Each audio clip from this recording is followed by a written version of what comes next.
Hey guys, welcome to my YouTube channel. So sa mga nag-subscribe, sa mga nanood sa ating video unang laro ni Kay Soto sa 2024. Actually naka 9 points siya actually. Naka 6 points siya sa, naka 5 points siya sa first quarter, tas natapilok. Yan ang ating kababayan na si Kay Soto. So meron silang all-star kasama si Kay Soto. Hindi natin kung makakalaro. Ano siya eh, bagsak niya, natapilok siya. So maraming salamat sa mga nagsasubscribe, maraming salamat sa mga tumatakilik sa ating fantasy unbelievable to the moon content. Pero natutuwa naman kayo, supportahan nyo na lang gusto. At alam ko, naniniwala ako darating ang panahon talaga na napupunta na ang ating kababayan na si Kay Soto sa kanyang pangarap. At may future talaga yung bata. At ang daming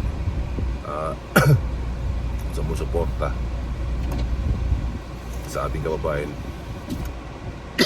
na si Kay Soto. Hindi lamang sa Pilipinas, kay Natigs, kay Jude, maging sa ibang bansa. So potensyal guys ang ating kababayan na si Kay Soto. So sa kanyang tatlong game, yung unang game niya naka 4 points lang siya. Pangalawang game niya nang bago matapos ang 2023, same opponent, Mikawa, naka 6 points naman sila. Doon sila natalo. Tapos ito medyo maganda yung laro din ng mga ka-teammate niya. At yung point guard ng Yokohama, napakagaling, si Kahamura, galing pumasa. Talagang sa tatlong game niya, sa pangatlong game niya sa pagpasok ng 2024 ay nakatatlong slam dunk siya. Dalawang alley-oop na pasa ni Kahamura. Galing. Kaya lang nawa ma-master din ng ating kababayan na si Kay Soto yung dribbling skills, tsaka yung syempre yung lakas niya. Kasi pagpapasok siya sa pinakamataas sa liga, kailangan niya yun. Kailangan buo yung weapon niya, hindi lang basta puro dakdak.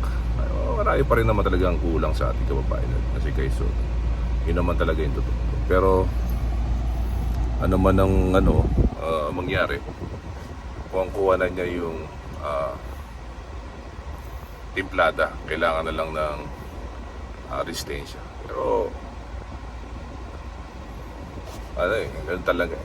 So abangan natin yung huling yung laro niya by January, susunod after ng 6 or 5 nakaraan.